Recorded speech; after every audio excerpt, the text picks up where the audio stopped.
This is college football at its absolute best. Yeah, they had us the first half, I'm not going to lie. Oh, could be Wayne.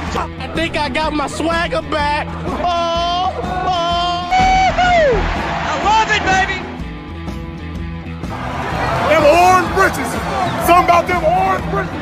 Tennessee wins! By Tennessee, Jawan Jennings. Jennings makes the catch. Ball hit high in the air into right field. Going back is Sayre. And Tennessee can say hello win column. A grand slam in the bottom of the ninth. You can't draw it up any better. We just won a basketball game, and we're very happy right now. McGrath for the win. He got it. If you don't like college football and you watch this one, I'm not sure what your problem is.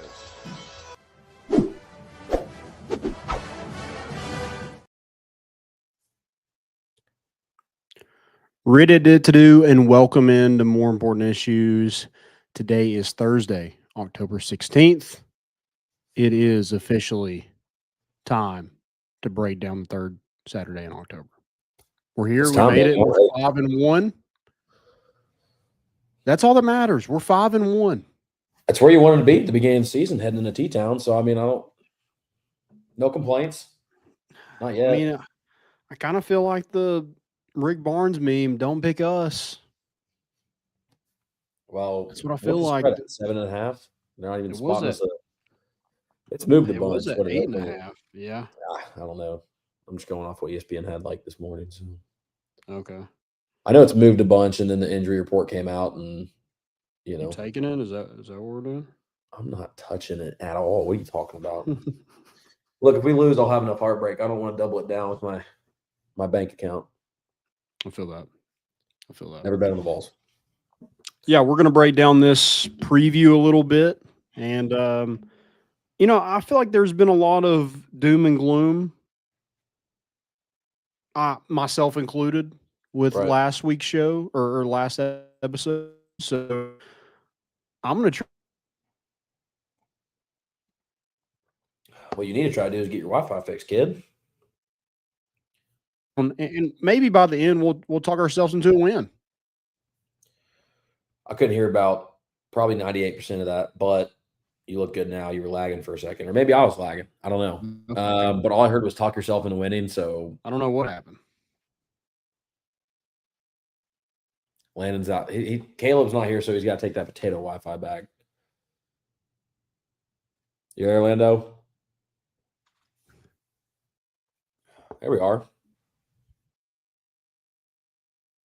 And just like that, solo show. I believe what Landon was saying was that he was being far too negative after the Arkansas game last week on the show. And so he's going to try to turn that around, which we need to do because I'm tired of us being negative about it because the Vols play football. Also, here he is. Here we go.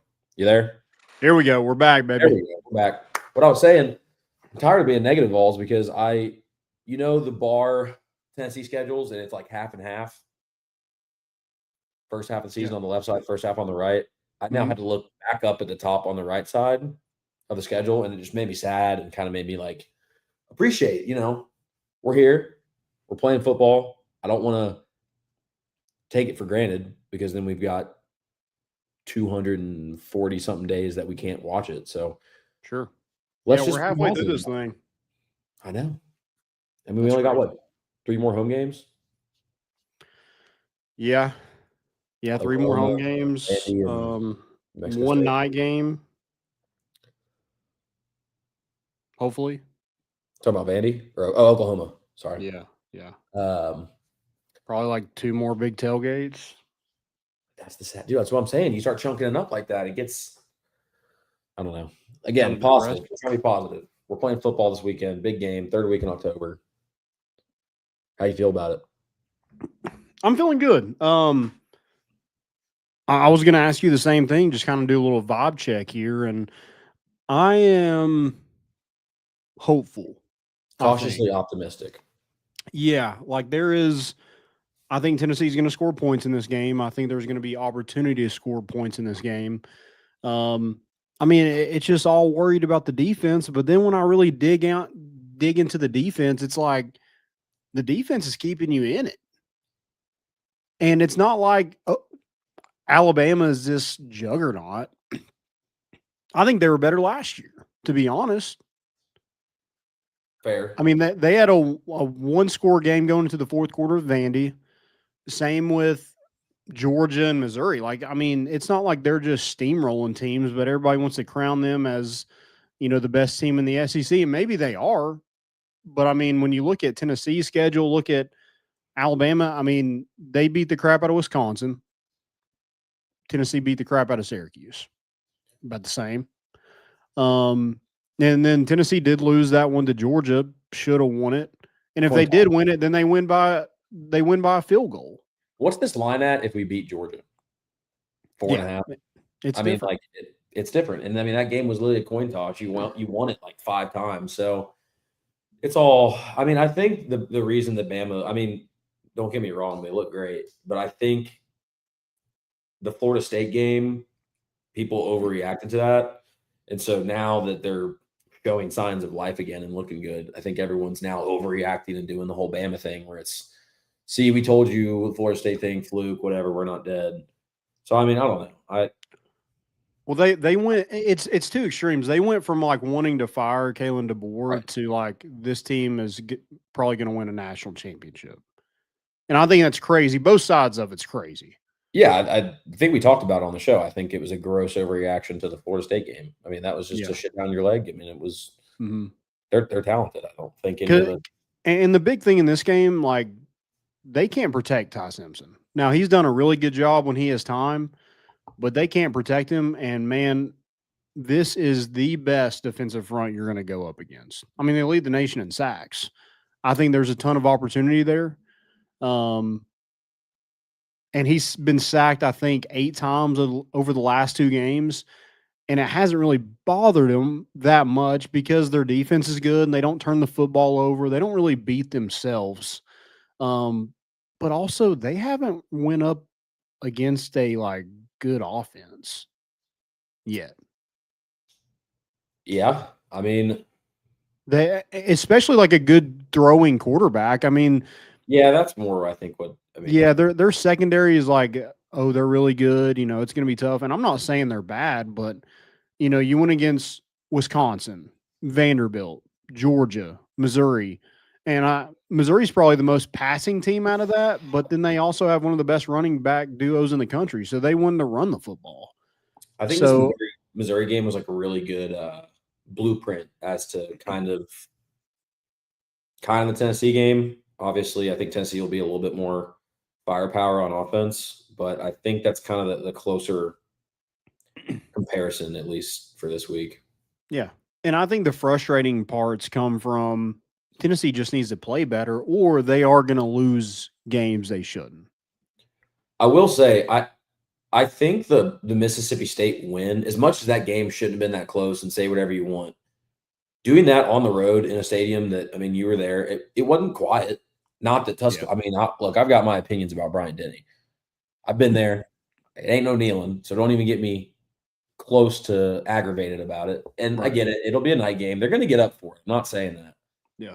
But I think that Mississippi State win, like that last drive, if you get in a situation where Bama's played close games and it ends up being like that, 3 minutes left in the fourth quarter, I think that Mississippi State game puts so much confidence, especially in Joey and that offense, to just march down the field and 2-minute drill that thing. And it gives you something to look back on because realistically, we haven't been great on the road historically. So I think getting that win, just if you end up in that situation. Now, if you let it get out of hand earlier in the game, too bad. I don't know if you're going to be able to claw back, but yeah. I mean, you just have a chance to do something you haven't done since 2003, and that's winning Tuscaloosa. But it's kind of one of those things. Are you really going to be worried about that? You beat this team last year. It's not like this. It's just this crazy hump you can't get over. Like, go beat a team that you just beat the year before. Yeah, but I don't know. It's just such a. I mean, if we applied that, we'd. Was Arkansas a trap game and Tennessee was just looking forward to Alabama? Okay, in fairness, Arkansas don't look at the box score. I mean, like the paper, it looks a lot different than how that game played out. And you know what? Hot take. I think Josh Heupel likes to practice close games. I think he likes to let teams work him back in. He's got a pretty good record in close games. That's all I'm saying. He doesn't. Why would he let Arkansas? Why would he let us blow them out when we don't get anything out of that? Why don't we just get the guys some reps? Mm-hmm. Keep that heart rate up. It's not good to have your heart rate low on the sideline. You need to keep it up. Stay a little nervous. He's just keeping Joey and everybody else on their toes, ready for a game just like this. Yeah. So let's do this. Let's do 3 keys. We can go back and forth. 3 keys for Tennessee to win in Tuscaloosa on Saturday night. It's back and forth. All right, I'll start. You got to somehow win the turnover battle. I think that's a big aspect. It's going to be, I mean, I know, again, say what you want about Tuscaloosa on the road. You get behind in the turnover ratio. I think Ty Simpson's only thrown 1 pick this year. Now, Joey's had 5 that questionably should have probably been 2. Yeah.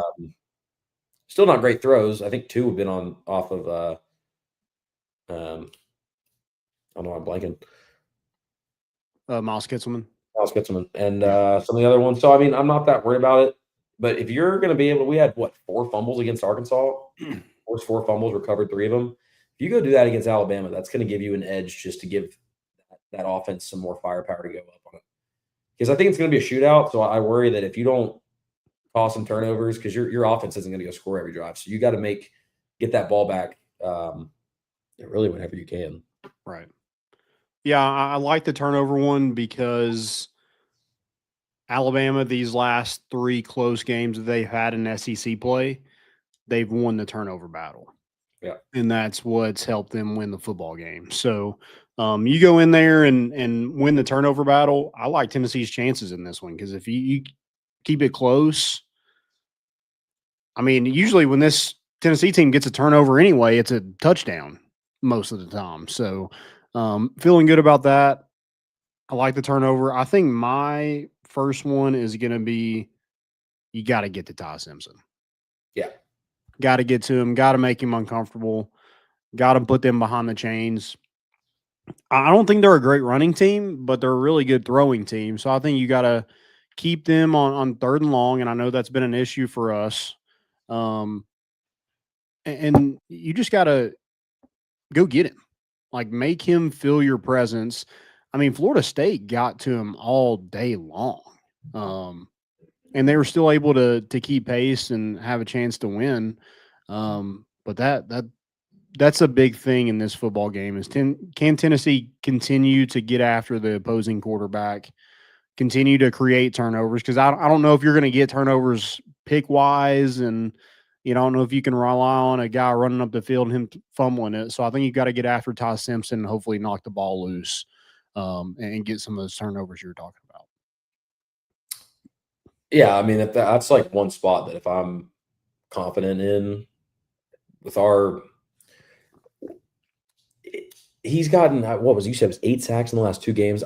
If you play how you played all season, you're going to put pressure on him. They're one of the least well-performing O-lines. Well, Tackle's more worried about playing running back than he is at tackle. Dude, so. I don't want to see Caden Proctor touch the ball all game. I swear, if they're at the 5-yard line and I see that, if I see him pull off and he gets lined up, that's what's going to drive me over the edge. If I see that big boy, they're going to put him in Wildcat, dude. They're just going to round him and just plow through whoever he wants to. So I mean, this is bad, and I'm not saying you should do this, but my first reaction, if a guy that big gets the ball, straight at the knee.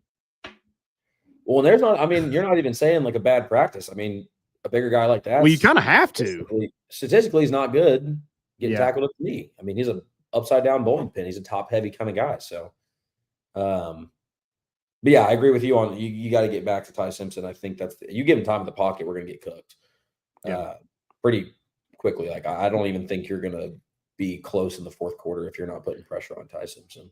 And it's pressured not just 4 guys. Like, you need to blitz, because if he does get time and just sits back there, he's going to pick you apart anyway. So you might as well just speed him up and force him into bad throws. Yeah, I do. I probably planned into my second key is like get to the ball faster, dude. Something about this defense is just And I think I talked about it. Like I saw it in UAB, which is a bad place to see it. I don't know if it was just because we were kind of lollygagging in the third quarter or whatever, but I think Arkansas had 12 plays of 15 plus yards. And I was going to touch on it later, but like T-Lander and stuff like that. I mean, it looks like we are just not beating anybody to the ball. I mean, I would cringe to see what yards after catch is in against that Tennessee's led up this year. Because, I mean, it just feels like when they do get pressure, I mean, we're doing a great job getting pressure on quarterbacks, but then they're able to find somebody and they're butt naked and they get 8 yards after a reception or a completion. Like,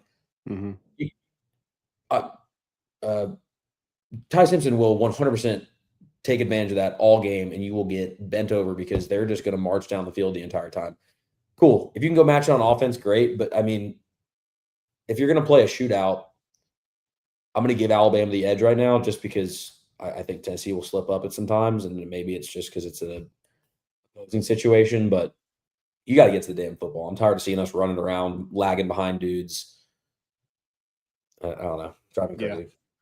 And that's a big one for me is tackling. And Monty mentioned it in the chat here. If you got anything in the chat, feel free to drop it in here. We'd love to get to those questions later on and when we can throughout the show. So do that. Tackle. I mean, I tweeted out a play today about both of our safeties just whiffing on a play. We're diving at ankles. What are we diving at ankles on the sideline for? Just push them out of bounds. Dude, we used to be the biggest thing about Tennessee probably from 2020, basically, maybe like 2019 and 15 years before that. I don't know what we were teaching on practice for tackling, but it was just hit with your shoulder and hit the guy hard. We didn't wrap anybody up, and now we're only, at least in the last couple of games, it's like the form tackle's out of the window. Let's just try to touch the guy. I don't remember who it was against Arkansas. I'd have to go back and look, but got like a really nice ankle tackle. It's like the only time I've seen it actually work in like the last 3 weeks. Wrap somebody up. Just yeah. Oh, I think it was Jaden Perlotti on the sideline. Is that what it was? Yeah. Yeah, I can't remember perfectly. It's always harder when you're in the game to try to keep track of who's doing what. But yeah, you have to go back and watch it. I do it every Sunday. That's what I do because I'll forget numbers, forget plays. Sometimes I keep notes on my phone of like, go back and watch that play.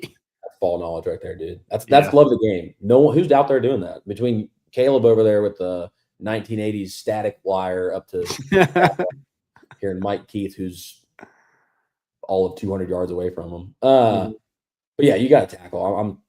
That plays into kind of what I was saying. It's just like, dude, wrap somebody up. I'm tired of people playing pinball off of us and getting an extra 6 yards out of the play. We got to wrap them up.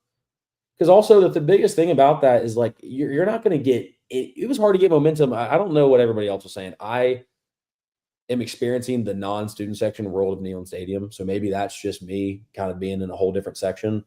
But like you can't get any hype going against Arkansas because every time on third down or any time that you feel like you've got any edge, they chunk play and get 7 or 8 yards. And then you're just kind of back where you started. And then Tuscaloosa is going to level that, dude. If they're running a fast tempo and marching down the field, you're not going to get ahead of that.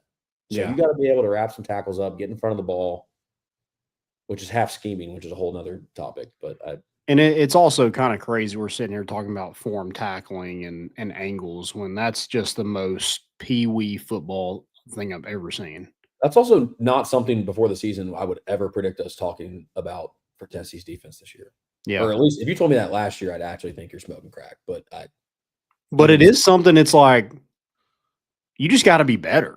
Like there's no scheming or coaching better. Like you just have to be. Jeremiah T-Lander has to play better. Andre Turrentine has to play better. Idris Farouk has to play better. We need those guys. Like they're playing.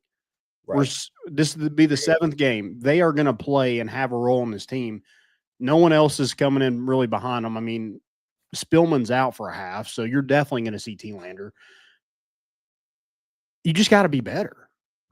How much do you think Spillman being out for the first? Because T-Lander, again, I'm harping on him, and I don't know if the stats back this up, but something about that Arkansas game, it just felt like he was trying to run, and maybe he just wasn't in the right spot in the zone. I mean, our zone looks terrible, but I just felt like he was all over the place, and he wasn't ahead of the ball at all.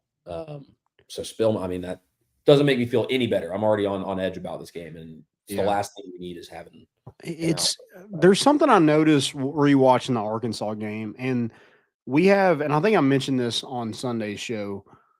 We have a lot of guys that just like get in the right spot and don't make a play. Yeah. Like they have no intentions of making a play. Like they run to their key like they're supposed to do. And I did it. I did my job. That's all I can do. I mean, no one tries to beat a block on the outside, like a kick out block. No one tries to beat it. No one tries to go underneath. I think there was one time Ty Redmond did, and it was a really good play. But if a lineman's coming out there, don't just give up on the play. Yeah. Beat him somehow. I mean, obviously you're not going to probably run through his chest, but make him miss or at least slow up the ball carrier. We just try to get in the right spot, like in zone coverage. We just go to our zone without anybody around us. Yeah. Go to somebody. Yeah. Well, that's where I think zone doesn't mean that you just sit in the. It's not like Madden and college football video games where you just run to a spot and that's your guy. Like you have to run to somebody. That's where I think Tim Banks is catching a little bit more heat than I don't think they're necessarily in the wrong spots. It's just that they're in the spot too long. It's like, just like you said, it's just like, hey, if you're in cover 2 and you don't need to be there, hey, go find somebody because you're not doing anything in empty space. Like, great. If you're going to make a tackle in 20 yards after they've already marched down on you, I don't need that. I need you. I mean, if you don't see anybody around you, I mean, maybe you just go try to get the quarterback. I don't know. Do something.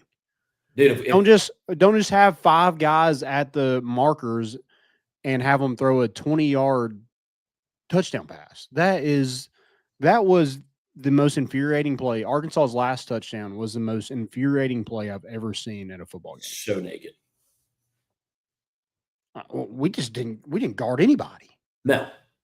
And I don't know if that was like a good stunt. I mean, because I felt like that. I didn't go back and watch it. I don't know if there was like play action or motion that just pulled everybody towards the ball. But I mean, I was sitting there in that corner, like pointing at, I mean, I could have probably gotten down there in time and gone and got involved. Yeah. And I know like Ty Redmond had a rough game against Georgia, but at least he's a freshman. I mean, he has an excuse. Turrentine's a senior. T. Lander's a junior. Farouk is a sophomore. Like they've been here for too long to be making these same mistakes. So it's time. It's time to play better. Be better. My next key to this game. All right, I did say tackling. I think you're up. Sorry. That would be was that your second? Yeah. What was my second? I don't even know where we're at this point. Win the turnover battle, make a stop the chunk plays. You just gotta, I mean, the offense has to do what it's done all year, I guess, because you can't. If you plug what happened in Mississippi State and Arkansas, you gave yourself a chance. If Alabama's able to curb our offense, you're shit out of luck. Because I'm pretty confident you're letting up at least 31 in this game. So if you're not going to go put out at least an effort at 24, 31, like yeah, it's not going to happen. And I mean, I think the gap, Bama's offense, Tennessee's offense, great matchup. Firepower, should be a shootout all night. Bama's offense to our defense versus their defense to our offense, I think there should be a gap there, and it stresses me out a lot because I think if you get behind again and they get some energy going early and they get an early lead, I'm seeing it really hard to climb back unless, again, we go back to winning the turnover battle. You're going to need to depend on 2 or 3 big turnovers to flip things because if you're down 17 points, I don't know. I just find it really hard to shift the energy in that place and somehow find some. And what's our points off turnovers? I feel like it was terrible for the last 2 weeks. Well, Tennessee during Arkansas had 3 turnovers, 4 if you include the turnover on downs, and they had 7 points off those. Yeah, you can't do that in Tuscaloosa. It's not going to. If you're going to get turnovers, you got to do something. Do something about it. So maybe that'll be my consolidated third key to win the game. Is if you're going to get turnovers, get some damn points off of it. Yep, I love that. I love that. That's a good one. Mine is just third down. across the board. Win third down, man. Like, you have to be able on defense, get off the field. I mean, we do a great job of getting in third and long, and then we just give it up. Yeah.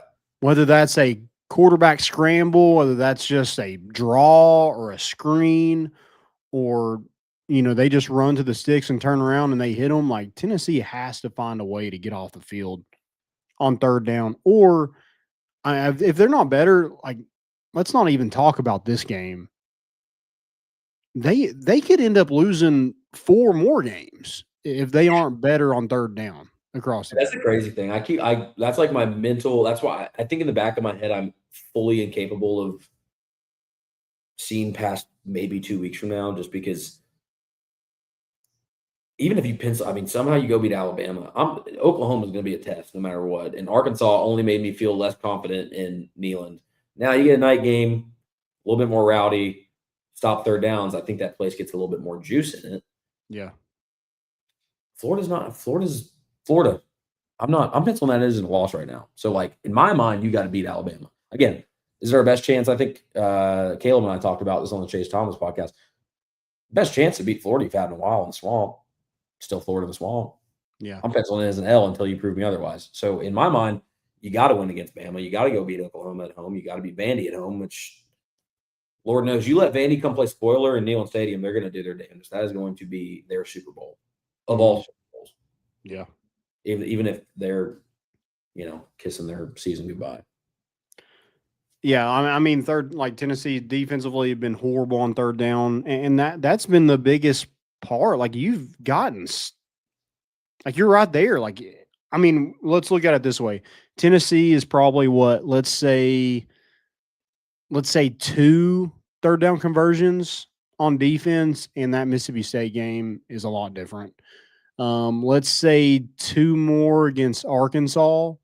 That game's probably pretty much a blowout. You probably win by 17. You convert 1 more against Georgia, and you win that game. You're 6-0. I mean, you're right there at it. You just got to convert on third down. And the offense has to do a better job of doing it too. Like, you could have put that Arkansas team away really quickly in that second half.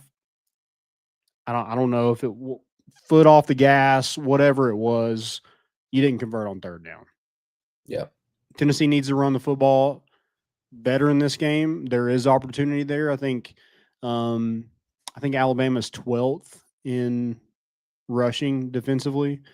So in the SEC, so I think that's and they've played some good running teams like Georgia and Vandy and obviously Missouri. So I think there is potential there. Now, is Deshaun Bishop healthy? I think he'll play. Just like Jay Miller, I think he'll play in this one. Jay Miller's not going to know where the hell he is. He's going to think he is still in Athens. That game is in Georgia. Yeah. But yeah, Deshaun's going to play it. But if he's not healthy, you might as well. I mean, yeah, it's not going to help you whatsoever. So if it's third down, you have to get a conversion. Dude, get the ball to Chris Brazzell somehow, some way. He cannot have under 5 receptions in this game. Did he not? I know he did in fourth quarter. He had 1 reception for 5 yards. Did he get another? That was it. No, he did kind of tough catch. Probably should have made that touchdown catch. So that would have been 2, but still 2 isn't enough. No, 5 or more has to be what you get Chris Brazzell. And if he only gets 5, then I think your other guys, you have to be feeding them too, like Braylon Staley and Mike Matthews. I don't think that's enough. The fact that you won that Arkansas game with a singular pass to Chris Brazzell's kind of mind blowing. Yeah. But I guess it does allude to the fact like Tennessee finds out ways to win games. That's what I keep coming back to there's a lot of reasons why we shouldn't win this game, but I just keep coming back to we found a way to win. Again, if we would have found a way if you make that kick against Georgia, we're sitting here going, Tennessee's found a way to win every game this year. You just thug it out. We figured it out. We're just grittier and like to be having a heart attack on the sidelines down till all zeros. But you're still kind of in that situation. You just gotta do it for a little bit longer than them. Just do it for just a little bit longer. And when you have a chance to just finish a team off, finish them off. Yeah, If it's that 4th was and not 2 up 17 on your side of the Yeah. Josh Heupel, we hired you to be an offensive guru. Go score points. There is something to that. I'm sure we could do a whole episode on it, but I don't understand what it is about the way that our system runs. Maybe it's just so well schemed, but also the turnoff or the trade-off is that it is so well predictable once you figure it out. Because we get out to the hottest starts and we look so good even on the road, and it's just like, damn, second half blew that lead, or like even every time you get comfortable this season. And speaking for seasons past too, it's like no lead's ever comfortable, and that doesn't help in Tuscaloosa. Even if you have a 17-point lead, I mean, we saw that in 23. You look great in that first half. Now that place, that energy had nothing to do with it. That was just poor coaching, poor playing. But you can't let that slip up, because I can tell you what, night game, they're gonna that place will play into it a little bit. Yeah. I think another kind of X factor with this game is Joey Aguilar's legs. I think you got to run him some in this one. I thought he ran the ball well. I don't want him getting hurt. But if he gets hurt against Arkansas, I'm pissed off. He gets hurt against Alabama running the football. Hey, like that is a game like you sell out for. Well, and that's fine, but dude, you gotta, I mean, just slide a little early. Just slide. It's okay. I love it. Don't get me wrong. I love that Nico did it. Like, there's nothing that gets me more fired up than my quarterback lowering his helmet right at you and just running through you. Trade off of that, when it doesn't work, we don't have a quarterback.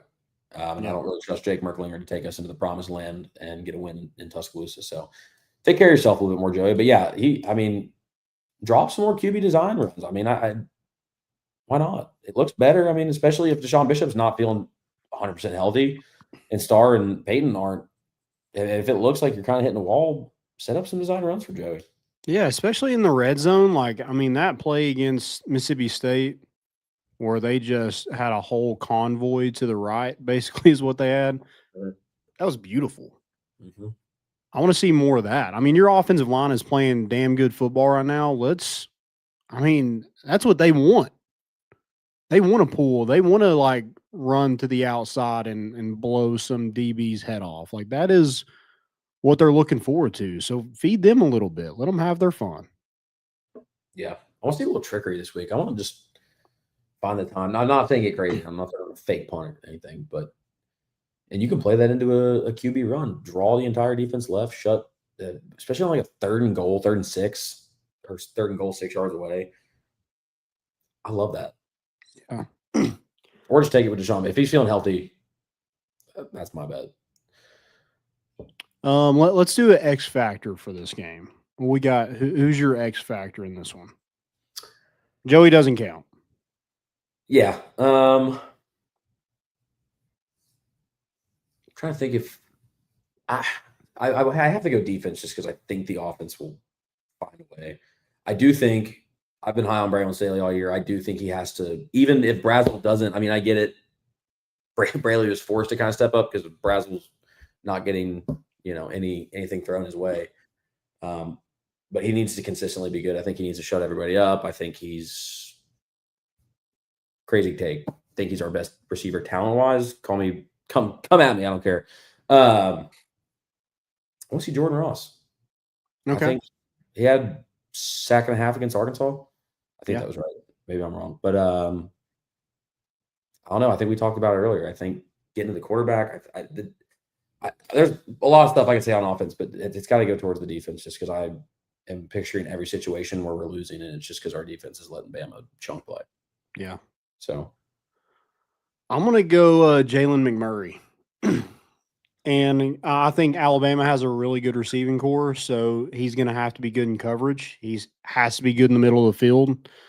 But also, Bama's going to run it with Jam Miller. I think Ty Simpson's capable of getting out of the pocket and running, so you need that star position is going to be crucial, and making sure he keeps contained and all that. So I want to see Jalen McMurray have a big game in this one for Tennessee to get the win. I'd also like to see Boo and blitz him off him or Boo, blitz both of them off the edge. I think Boo does need to. Dude, he makes me the most bipolar person. I don't know 1 second I think he's the GOAT, and then 1 second I'm kind of just like, are you just hanging out there? It kind of goes back to that defense thing where I think he just picks a spot and he's like, I'm gonna hang out here, which is crazy because Boo's probably one of the better playmakers on the team defensively, healthy at least right now. So it's kind of mind-boggling when I watch him do that. Yeah. So I'd love to get his head out of his ass and do something there as well. And there's opportunity. I think I read where Alabama they've allowed like 9 returns on punts. Yeah. So the punter wants to kick it to him. Go make a play, man. Dude, a punt return. Have we had? I haven't had a big one at all. Boo had a decent one in his first game playing, or first game returning punts. But yeah, there's not, dude. Special teams need to get some juice in them too. Like I would love to see a return. Now on the kickoff, we're not seeing anything nowadays. People are just booting it out of the back of the end zone. It's not even worth your time. Yeah. But and I'm also let's push the kick back to the damn end zone. I want to see someone I want to see some people have to return this. I want your kicker to be good enough leg that he's going to get it to the 10-15. Like it might still be stupid. Keep your other special teams there. Like they're going to get there in time. It's not a problem. But legs are getting a little too strong. We might need to nerf this one a little bit. Let's bring it back 10 yards. Bring it back. Okay. Yeah, I like that. We're just wasting time. And I get it, the safety, whatever, NFL rules. Dude, yeah, they're definitely going to just take out the kickoff. Like there's no reason to even have it. Yeah, I want to go the other direction. I want to make them harder, hit harder, bigger factor in the game. There was nothing. The NFL in like 2010 was NFL kickoff return kingdom. I wonder if they only do it because you can onside kick it. Is that like the only reason to have a kickoff?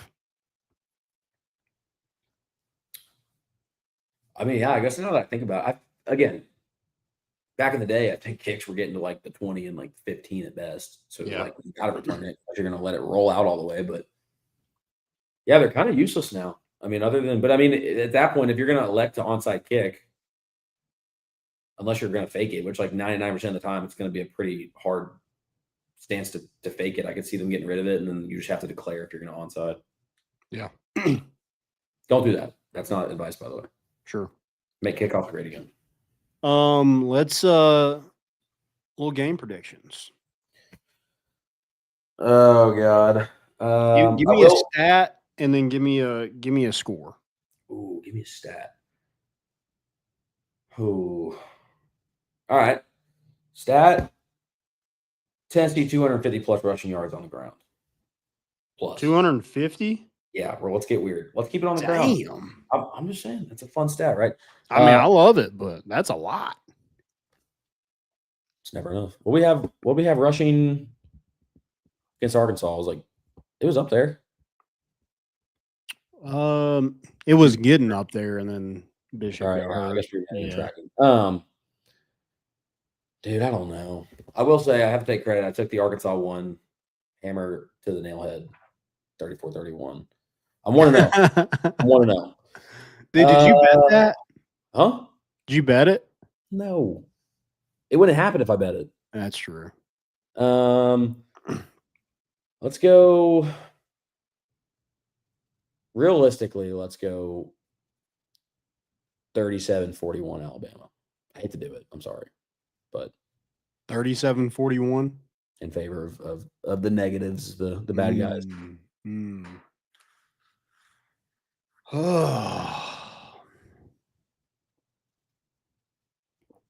I know it's tough. Orange goggles off. Orange goggles off. I think we covered the spread. Yeah, I'm gonna go. Oh man, let's go 41-35. Okay. Bama. Okay. I hate saying that. That's so dumb. I know. I'm trying to. I mean, I hate to be Debbie Downer. Now you want to do like a fun prediction? That's still plenty realistic. 49-45 balls. Okay. I don't even put up points. But I do think that college football is weird, man. It's so weird. Yeah. I mean, it's weird. Dude, I mean, Penn State losing to Northwestern and UCLA, and it's. I mean, you had Auburn up. They're about to go up 17-0 against Georgia. Yeah, but I'm sorry, you can't let that. I don't know. I was just I understand and whatever. I didn't even end up looking at how. I mean, I was trying to watch it. I mean, that ball was as close as it gets to crossing the plane before. It's just hard to tell where it gets punched out. But like, Yeah, it wasn't that Dude, big of a punch in the mouth. I mean, like, you dominated. You got to basically 17, and you just laid on your back the rest of the game and just let that vibe switch. yeah, kill you. yeah. It's weird, and I'm gonna go. Chris Brazzell goes for if he goes over 150. No, let's go over 130. He goes over 130. Tennessee wins this football game. I don't know. I can see a lot of ways that he does that and we still lose because, again, I think we're going to probably shoot out on offense. Yeah, I see. I mean, you said over 130? Yeah, 130. Chris Brazzell. Tennessee wins. I don't know if they're going to pull an Arkansas and just try to lock him down versus if they just try to cover him flat. I think that's their better bet and let Staley and Mike just have a game. See, I think they have too much. I think they're too cocky to do that. They're just going to not change anything, play straight up. And because, I mean, they also watch Braylon Staley go off. Are they going to let him do that? I'll say they're kind of learning. You shift, the other is going to do it. Maybe they'll throw us off and double team Mike. I don't know. It's a mind game. Double team Miles Kitselman. Do we know if? I mean, we won't know yet. But if Kalen DeBoer wears, not gonna feel too good about it. Little black sweaty. I think he's 11-2 in that thing. 12-1, 12-2, something like that. I think it's 12-3. I think Josh Heupel should wear one. Mind games. He should wear Roback, I think. Ooh, maybe this one. Maybe I'll let Josh have this one. You think y'all are the same size? I hope not. I don't know. I mean, I'm not. I'm not on this thing around town, but and I'm not trying to. He's got that SEC diet going. Yeah. Don't get me wrong. I don't want my. He likes oversized. I feel like. Well, yeah. I mean, he's probably wearing a triple XL and that big old quarter zip he wears. I mean, that thing's a dress. Don't get me wrong. I don't want my head coach to be under off season 215, mid season 230. Okay. I mean, you're right at the cusp. Late nights, yeah. Yeah. Think about who hasn't worked out for us. Skinny dudes. It's true. Can't trust them. Well, Pruitt was kind of skinny when he took the job, but then he gained a ton of weight. Yeah, but he wasn't. Well, he did. He might have been pushing 215. He's pretty tall too, I think. So he might have been. Yeah. He was up there. Yeah. Doesn't count. He stayed away from asparagus. All right. I'm going to talk myself into a win. Let's just by go Saturday. I honestly think I already might have talked myself into a win anyway. That little score prediction thing we did there. Tennessee wins 45-42. That's a game. I like that. Max Gilbert for the win. My new details aside, I think it's just, again, I think I hate this to come back on me, but I feel like you're battle tested. Something about these close games. I mean, Georgia it didn't go your way, but it taught you so much. Mississippi State, you did it in a away environment. It's pretty rowdy. You really didn't have any reason to go do that drive and make it happen, and you did. Same thing with Arkansas. Shouldn't have gotten that close, but you did what you needed to do to close out the game with a win. Now, It was offensively heavily, and then defense just kind of had to stop as much as they could, and even then they still scored. It was more of a little too little too late for Arkansas, but still, close game, made it happen. I feel good. If you end up in a close game, I think they're going to – I think we have the better edge of getting out of a close game than Bama does. But does the home advantage kind of like – Yeah, because we can run the football. I mean, they don't run the football that well. Now, Tennessee has to stop the run. But, again, that's just going back to my point. They just have to play better in the back end. I mean, linebackers, they just got to be better in the middle. Yeah. Also think this could be a big game for Mike Matthews with I think Alabama's corners in the past have pressed a whole lot.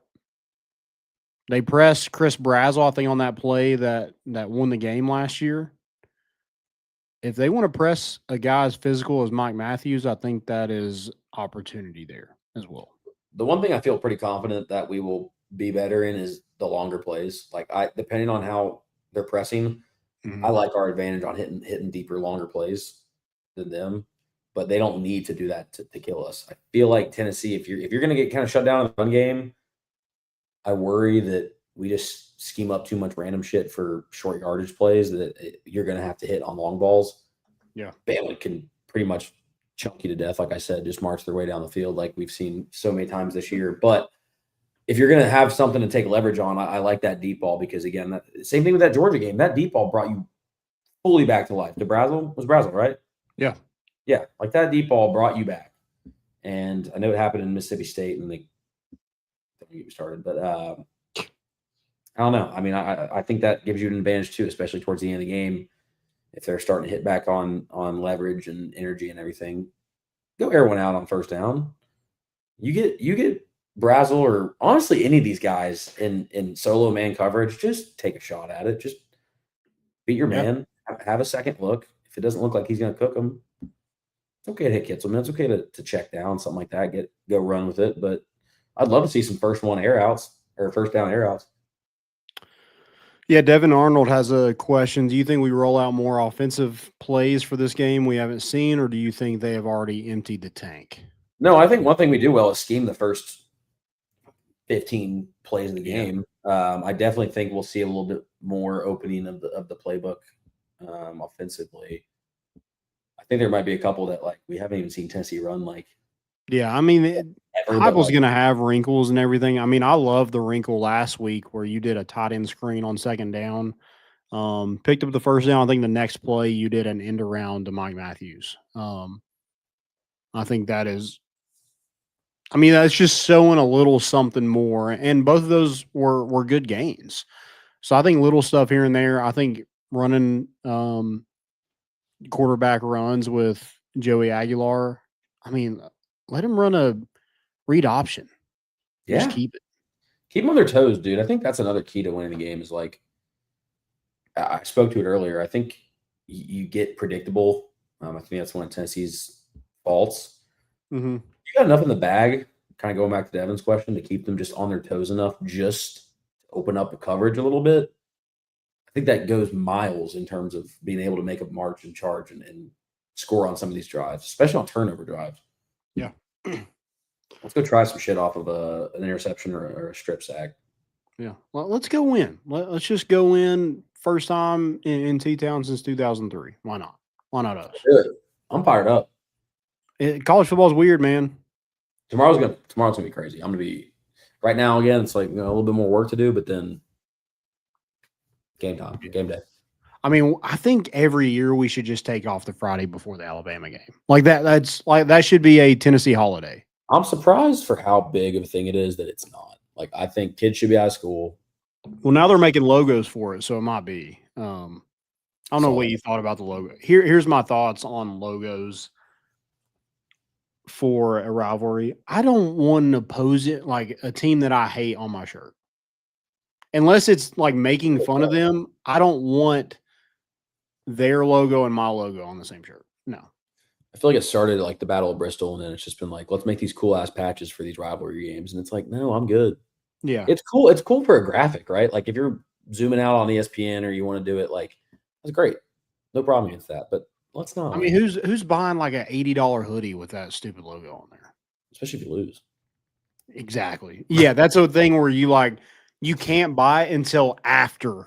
Yeah. And then you're well, it already happened. Do I really want to? You can't buy it before. You would do. That's what one you would do for 22 because it's momentous. But you're not going to walk around flexing a singular game that you won if it's not a postseason game. It's not just, I bought this year's rivalry win shirt. It's they put it that one time a year where they have a lot of stuff 50% off, and that's $10 or so, $20 maybe. That's when you buy that shirt. Yeah, I would buy it then. I would. Yeah. All right, let's get into some college football. Or any other questions, comments before we do that? No. Can we win? Can we win? I asked you a second ago if you bet on that. Guys, if you are planning on betting, go visit our good friends at VIP Play. They are the best sports betting app on the market. So go check them out. They use promo code MORETN. Again, MORETN. Bet just $20, get $100 in bonus bets. I mean, it's $100 free dollars. Why not just go play with it, win some money, and then just get that account up, rack it up in there.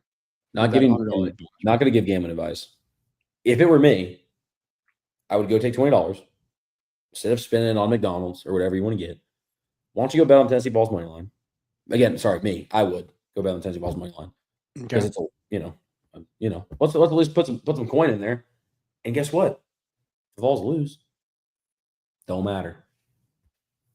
There you go. Don't matter. Yep. Do it. I mean, because that if they do win and you hit that bet, I mean, you're locked in, dude. Like you are. And you're hot. Yeah. Locktober, you're 1-0. Mm-hmm. Again, not gambling advice. That's just what I would do. I think I might go do it, actually. There you go. Yeah, go check them out. Gambling problem. Call 1-800-889-9789. You must be 21 and over and located in Tennessee to bet. Go get treated like a VIP at VIP Play. Do it. College football.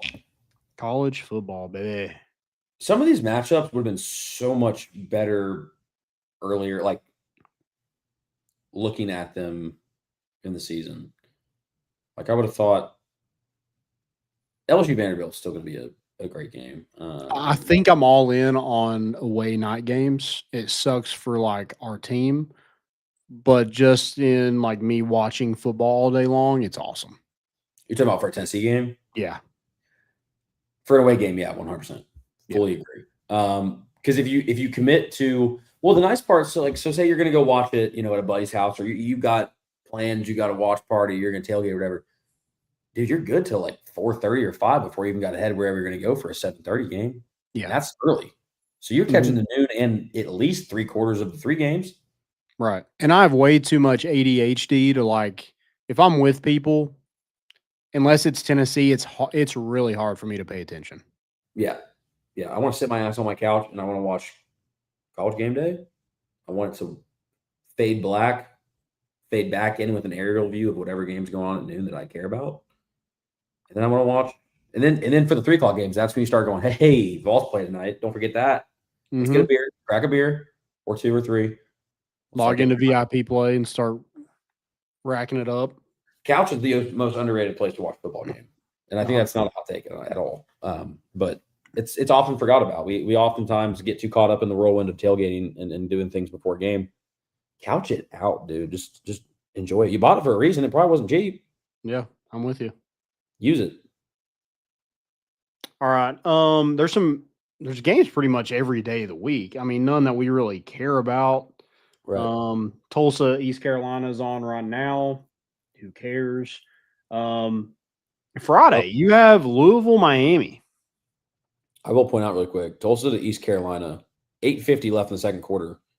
We're at 38 total points already. So I don't know whoever took that lock of the century. I don't know what the over is, but it's certainly pacing. Anyway, onward. Gotcha. All right. I didn't take it, but I should have. Louisville, Miami. In Miami, Friday night. That's kind of weird. That's a game that the ACC sucks. Yeah. That's a game that you can get in that stadium for $17. If Tennessee was number 2 in the country, $17 wouldn't get you 100 miles to that stadium. 7 o'clock ESPN game on a Friday. Crazy. Well, also that's a game that only those 2 teams really care about. Like me as a football watcher, okay, Friday, fair enough. So I'm sure I will watch it, but I'm not. It's just not something that I get up for, and that's just ACC culture. But I mean, yeah, it's a great game if you're a Louisville fan. slightly better if you're a Miami fan, but like other than that, even if I'm like a Florida State fan or any other ACC team, I'm not really getting rowdy for a Miami Louisville Friday night 7:00 ESPN primetime game. Yeah, is that 8:00 game the one after that, Nebraska Minnesota? Is that some like is that some craziness waiting to happen? Matt Rule is getting linked to Penn State. It's Yeah, at Minnesota. They're ranked 25th. I'm all about that. That game. I'm putting that on over Miami all day. Sicko. Yeah. I'll switch over for sure. Take me to Fox. Yep. North Carolina has to go all the way to Berkeley, California to play Cal on Friday at 10:30 p.m. Ugh. That's absurd. Should be illegal. Yeah, that's crazy. 1:30. Oh wait, no, sorry, I'm doing the math wrong. Still 7:30 local, but yeah. And then noon LSU Vanderbilt.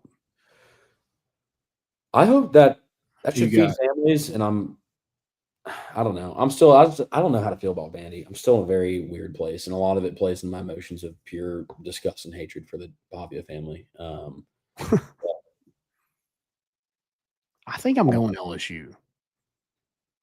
It's a noon game too. Not that Nashville has literally 10,000 other things to do besides go watch in that terrible stadium with that stupid ass horn, and God forbid you walk 10 laps around the stadium because there's just construction. But yeah, give me LSU all day, please. Okay, please. I'm asking, please.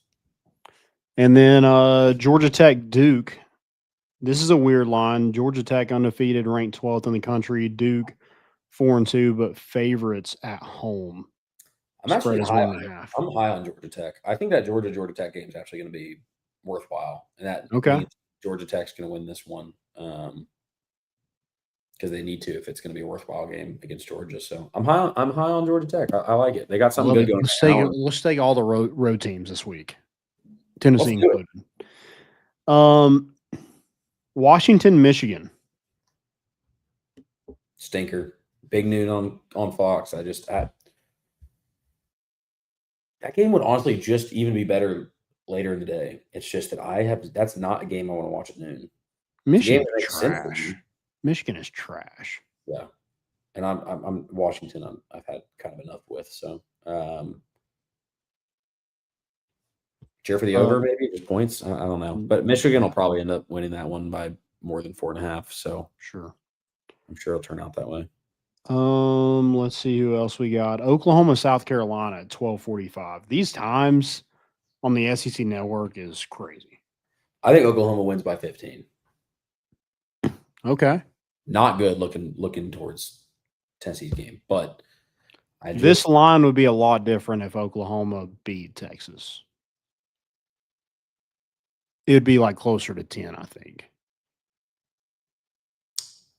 True. Damn, did you talk me out of it? I don't know. No, I'm trying to talk you into it. It's only 5.5. Oh, I see what you're saying.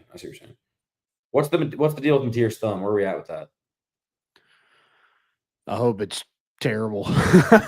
Well, I said this, dude. I told my friends, I'm like, I'm telling you, this is gonna play like somehow this thumb issue back right when the injury happened. I was like, this will affect the Tennessee game. They're like, no, he's gonna be healthy. And I was like, leave it to Oklahoma to go play him too early. And he's going to be like not 100% with it. And then like by the time you play Tennessee, he's like good, but it's just 5% not good enough for like one pass that our defensive secondary gets in front of or something like that. But not this week. I think they go take care of the Cox at 12:45. Okay. I like it. I mean, Oklahoma, you can ride with that defense, I feel like. Yeah. If it was a night game at South Carolina, definitely taking South Carolina. Yeah, that should be a pretty low scoring game. Ohio State, Wisconsin. I mean, that's not even close. See, this is what I hate.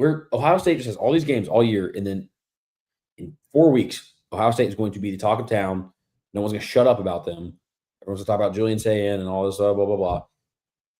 Give them some better game. Like, cool. They're going to dog walk their fourth team in a row in the Big Ten that's just bottom half of the Big Ten. It's terrible. Yeah. Yeah, the top teams, like the Big Ten is terrible. They have 3 good teams, and other than that, the rest of the conference is shit. They need to realign. They need to send. I don't even know how you do it. I'll give USC some credit. They look pretty. We'll see how good they are this week when they play Notre Dame.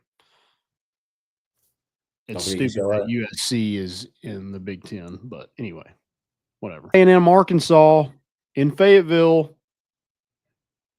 Woo pig. 7.5 is crazy. I feel like that's probably the biggest trap line I've seen in the last 2 weeks. Because I mean, that is.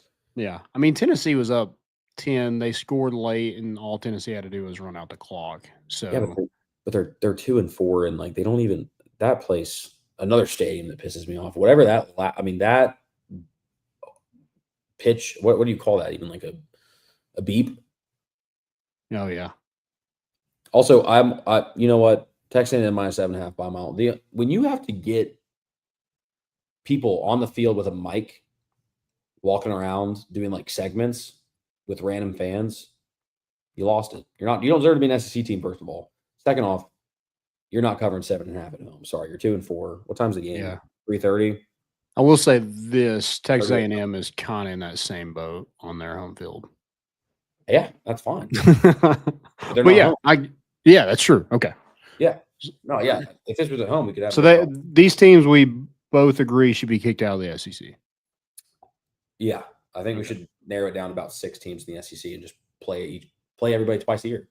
Okay. No out of conference schedules. 6 teams twice a year. Done. Ole Miss, Georgia. Georgia -7.5 feels hefty. I feel like they're not between the Bama game and the Auburn game. I feel like Georgia's a little sus. Do they think that they're going to hold Ole Miss to like 13? Because I don't see Georgia. They are 1 fumble and 1 missed kick from being 3-3. This game could be like 24-17, which would, I mean, I guess it could be like 24-13, but that's what's crazy about college football. I mean, Georgia could be 3-3 right now, realistically. Yeah. Some could argue they should be. Yeah, I don't think Ole Miss is trash, though. That ranking is so fake. Who they beat this year? They beat Kentucky. They beat Washington State, Arkansas. Barely. They beat Arkansas by 7. Not that we can talk. LSU by 5. Wazoo. Oh, that was right. I forgot that game last week. They barely skated by. Yeah. And those were all home games. Arkansas, Tulane, LSU, Wazoo. Yeah, it does get a little tougher for them. I mean, they have They got the Citadel. Easiest schedule. Scary. Yeah, Georgia, Oklahoma, South Carolina, Florida, Mississippi State. I mean, I think they're in the driver's seat to be in the college football playoff, but also I could see them losing 3 of those games. So it does bother me that. Well, actually, that's not true because I mean, you go back and you've beaten.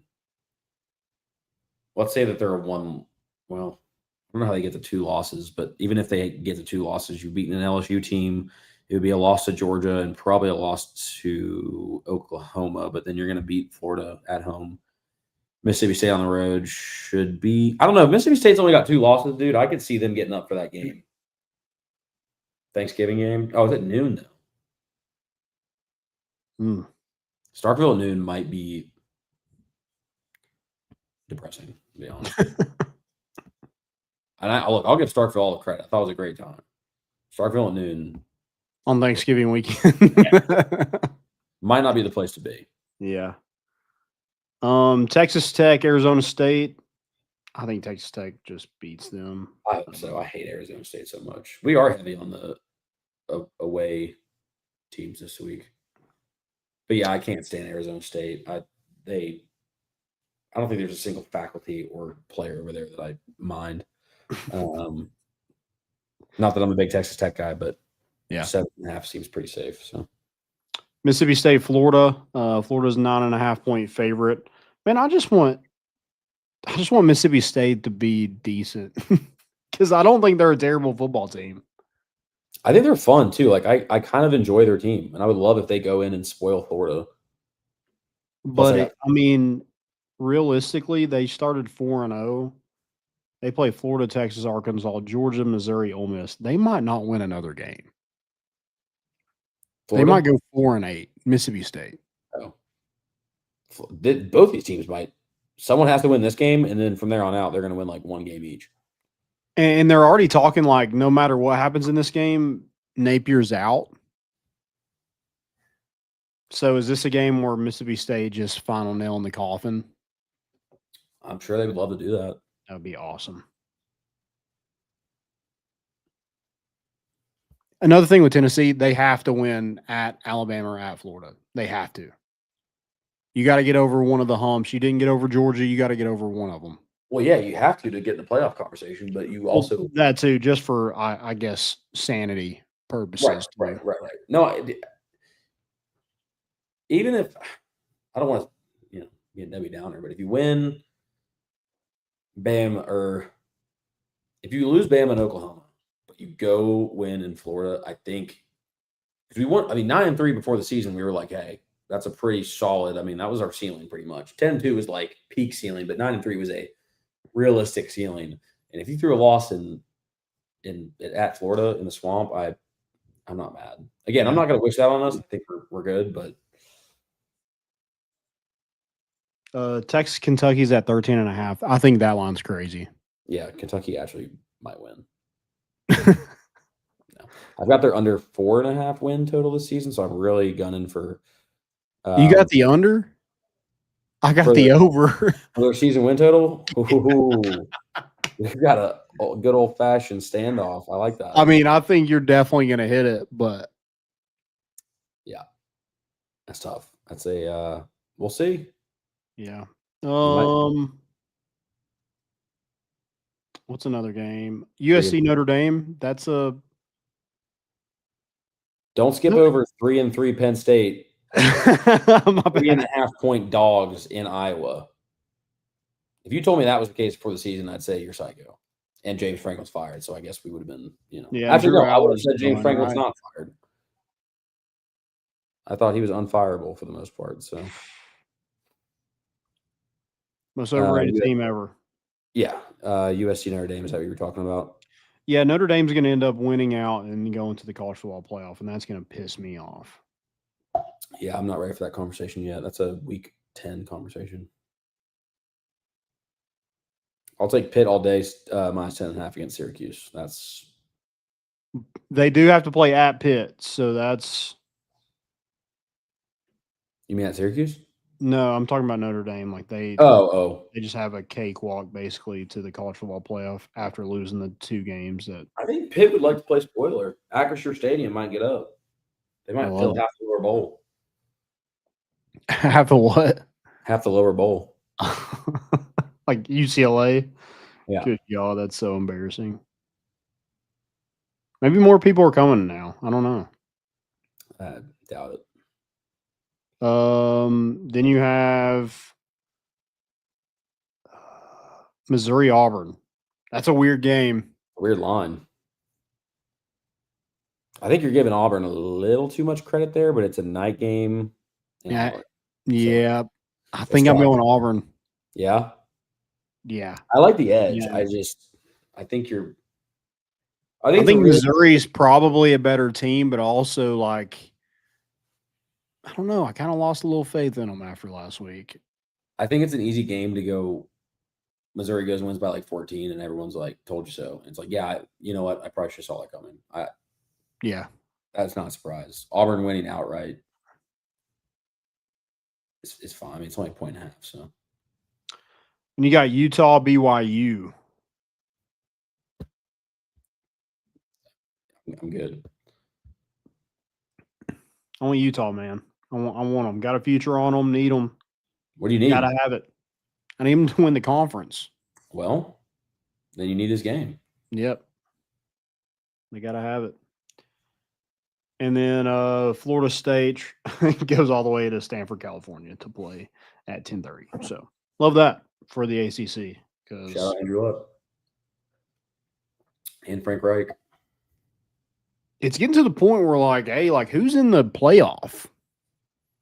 It's like how many teams are going to get in from the ACC, the SEC, the Big Ten? Big 12?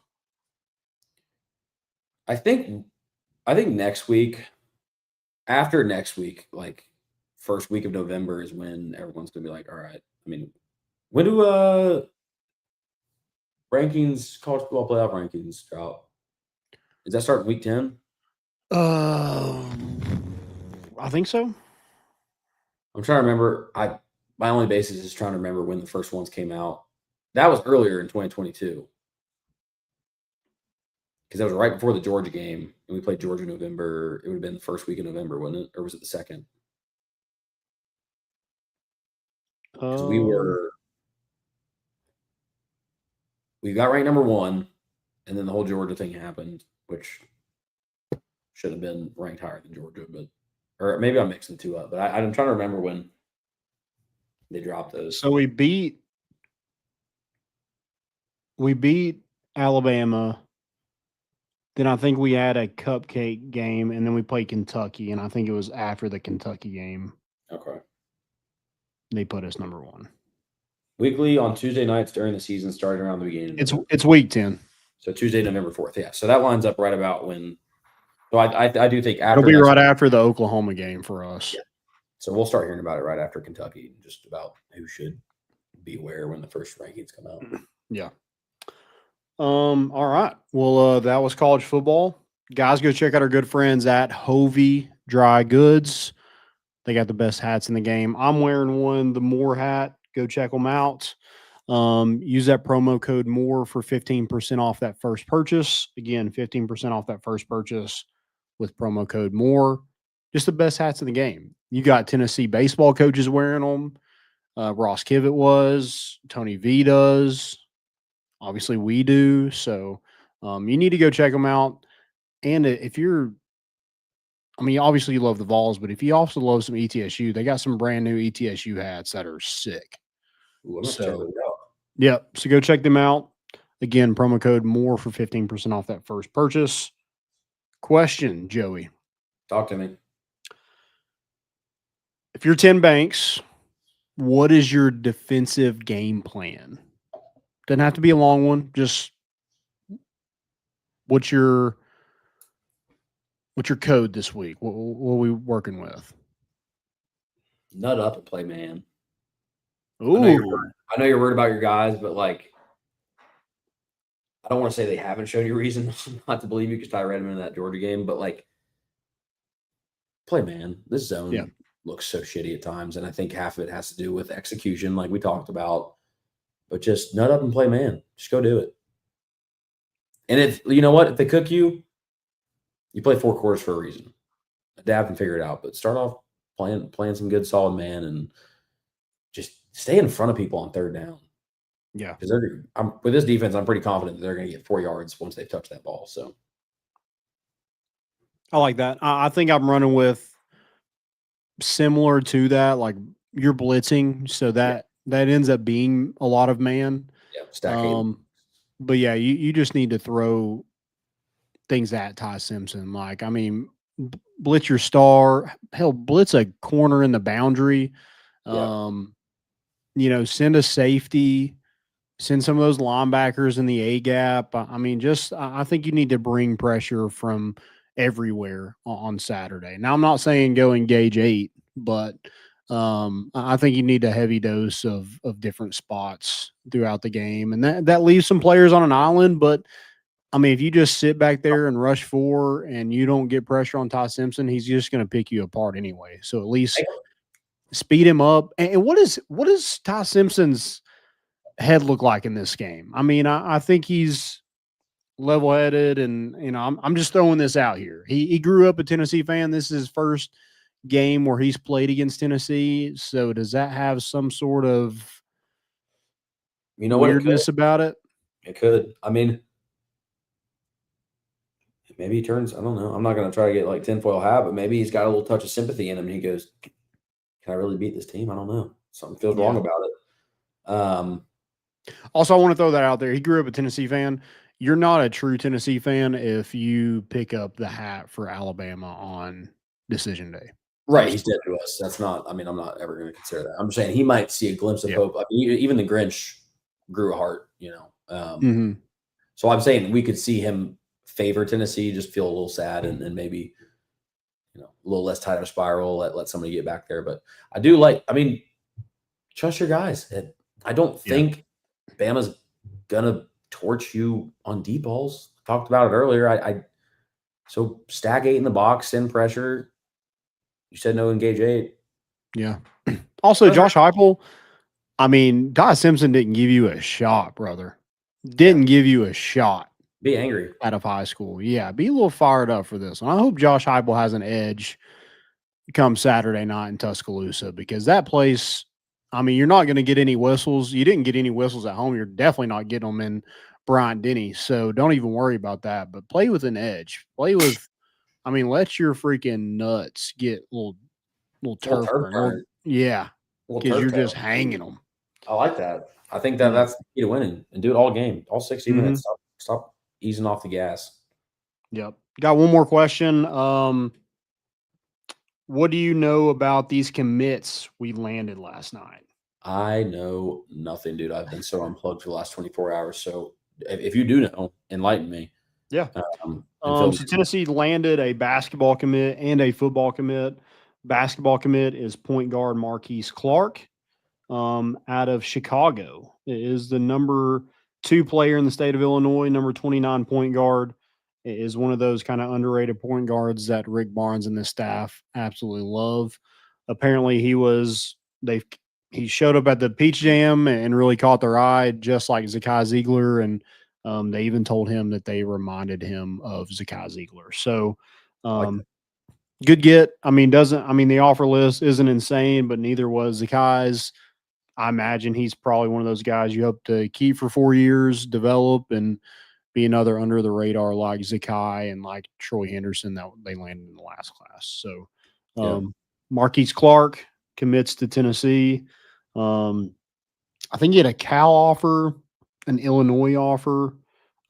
Iona took a couple visits to some Ball State and some teams like that. So definitely under the radar, but I'm going to trust Ricky B. We like those guys. Yep. It's our bread and butter. Mm-hmm.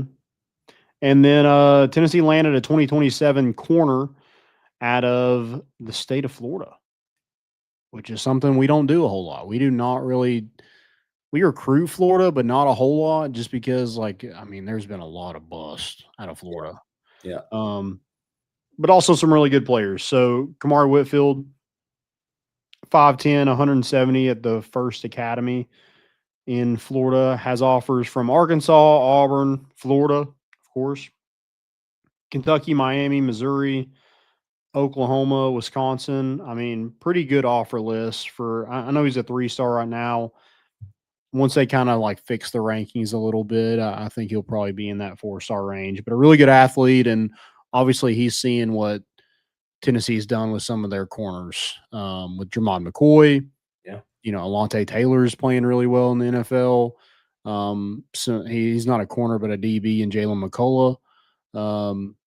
And then Colton Hood just comes out of nowhere, and it looks like he's going to be a first-rounder at this point. So I think that's definitely resonating with some of those DB recruits, and you see an early path to the field when you have a guy like Ty Redmond playing every snap. So I love it. Yep. So that's kind of what we know about those recruits. I think that's all the questions we had. I love it. Good stuff. Awesome. Well, guys, go check out our good friends at Roback. Joey's got it on, that Roback hoodie, that beautiful Roback hoodie. You don't wear the same as Josh Heupel. That was a joke. I think I rock it better than him. But again, if he wants to take this one, especially to get the black hoodie juice going against Kalen DeBoer, hit me up. Okay. Gotcha. Actually, it's there if you want it. Hit Roback up and tell him what code he can use. Yep. You use promo code More Important Issues for 20% off that first purchase. Again, promo code More Important Issues, 20% off that first purchase. Get your game day collections over there. The Tennessee stuff is beautiful. If you don't like Tennessee, there's other stuff out there. I don't know what you're doing with it, but hey, whatever.